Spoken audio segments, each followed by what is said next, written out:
Okay, so today's day 3. We're looking at Genesis chapter 29 to 40. For those who are just joining us so far, or maybe just to recap really, so far we've looked at creation, how God created the world, then the creation of Adam, then Seth, then Noah, then Shem, then Abraham, then Isaac, then Jacob. So the last time yesterday we left it at Jacob obviously fleeing to Haran, where Laban was, obviously because he had just taken the the blessing. So Genesis 29, obviously Jacob finally gets to Haran, and he meets Rachel over there. Obviously he loves her a lot, so he works for 7 years to actually be able to marry her. But unfortunately, when he gets to the 7 years, according to the culture, he has to marry the older sister first. So he then goes ahead and works another 7 years because he really loved Rachel. We then see obviously the birth of the first 4 sons of Jacob, which are Reuben, Simeon, Levi, and Judah, and these were born to they were born to Leah. Now until this time, Rachel is obviously still, well, not obviously, Rachel is is barren at the time, and she really wants to have kids. So the scripture kind of explains it to us that Leah was given kids because God saw that she was unloved. So it was maybe some kind of, I don't know, justice or whatever else. But as we find out in Genesis 30, that Rachel finally gets some kids. But anyway, so Rachel in Genesis chapter 30 now goes to Jacob and basically makes him sleep with her servant, so that maybe she can be some kind of surrogate mother, so by having children through the servant, like Sarah did with Haggai. She was hoping that the same thing would happen for her. So obviously Rachel's maid has a few kids for Jacob. Leah, obviously her womb gets stopped, so she does the same thing as well with her, with the maid, that Jacob would sleep with the maid so as to to have babies there. Now Rachel finally gives birth to a boy called Joseph, and this is how Joseph actually enters the story, and you can understand why Jacob would have loved Joseph a lot, because Joseph was born when Jacob was really old, and he was also born of Rachel, the wife that Jacob had always wanted. At this point, Jacob asks to leave Laban, because I think he wants to go back to his home country. But obviously, Laban finds some kind of way to negotiate for Jacob to stay a little bit longer. Now, Genesis 31, even though Jacob has stayed a little bit longer for however long it was, God now tells Jacob that it's it's time to leave, and he kind of leaves secretly because maybe he knew that Laban would never let him go, or would always want him to to stay. So Laban then finds out obviously that Jacob has fled, and kind of follows him. But whilst he's following him, God appears to Laban in a dream and says, "Listen, don't touch Jacob, I'm protecting him," or whatever else. But when they catch up, Laban then kind of has a discussion with Jacob about the whole situation that had happened, a little bit of drama of how the wages had been changed or whatever else. Then obviously they managed to go forward from there. When we get to Genesis 32, Jacob is now preparing to meet Esau. Because remember from yesterday, Jacob had obviously stolen or taken the blessing from Esau, and Esau wanted to kill him. Things were not great between the two of them. So now he's getting ready to meet Esau. So he prepares all these gifts and everything else, hoping to appease Esau, at least so that Esau wouldn't kill him as soon as they meet. But that night, before Jacob meets Esau, somebody comes and wrestles with him. This is where we get that story about somebody wrestling with Jacob all night. And at this point, which I think is a pivotal point in the story, Jacob's name becomes Israel. So it's changed from Jacob, to Israel. Genesis 33. Jacob, I think maybe the following morning or whatever, then finally meets with Esau, and Esau is more than happy to meet Jacob. He totally forgives them. It's water under the bridge, and he just wants them to to move on. And it's a real nice, perfect story about reconciliation. So Jacob then buys some land, in Canaan. I think it's a place called Shechem, and decides to settle there. Then we jump to Genesis 34.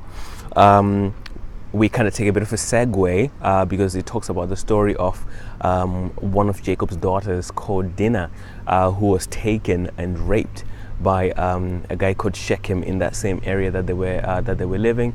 So the brothers, they hear about this. The brothers of Dinah, they hear about this, and they did not like it at all.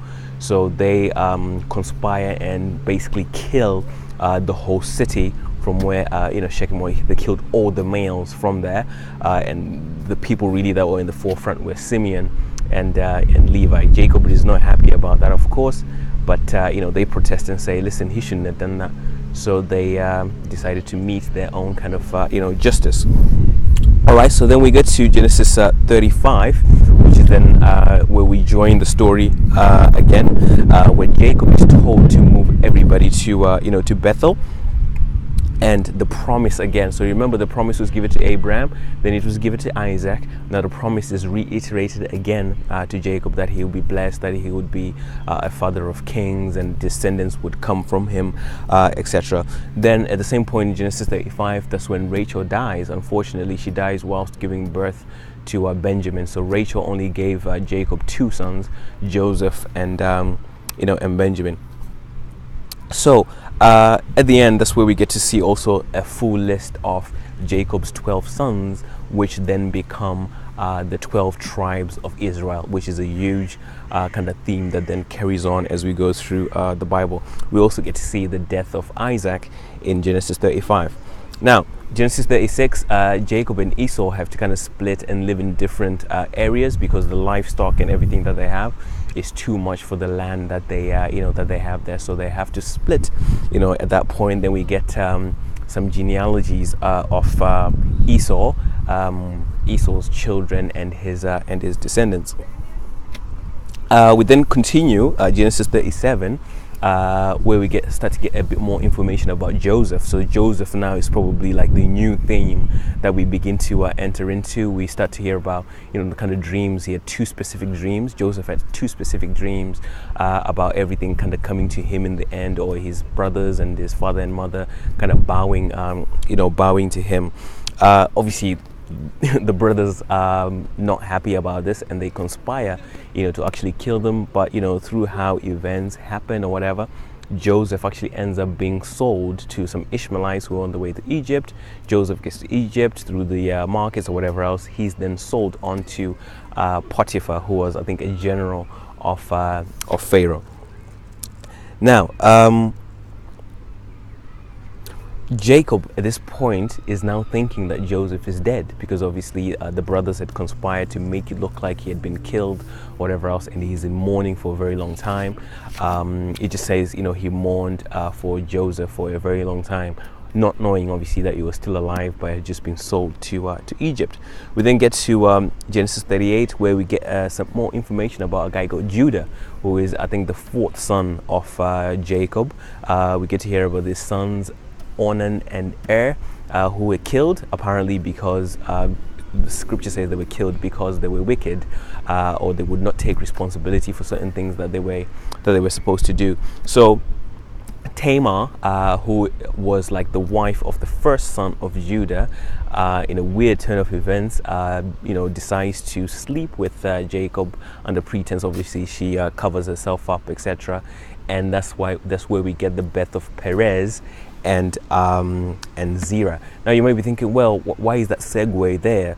But when you get to Matthew chapter 1, which we will do at maybe day 70 or something like that, you will notice that Perez is actually an ancestor of Jesus. So it kind of goes through Judah, then Perez, and all the way down until we get to Jesus. All right, then we continue to Genesis 39. We resume the story of Joseph in Egypt. Now he's been promoted in Potiphar's house. He's in charge of everything that is happening in the in the household of of Potiphar. But there's a slight issue that the Potiphar's wife is attracted to Joseph, and she wants to sleep with him, but obviously he doesn't want to do that because he knows it's a sin, and he wouldn't want to do that, betray the trust of Potiphar. So she's trying as much as she can to do whatever she can, until one day she frames it in such a way that it looks as if Joseph was actually trying to rape her, and it makes it look like he left his garment there. Potiphar comes back, and obviously Joseph is then sent to to prison. However, whilst he's in prison, Joseph starts to prosper there as well. He is promoted to being in charge of everything that is happening within the prison.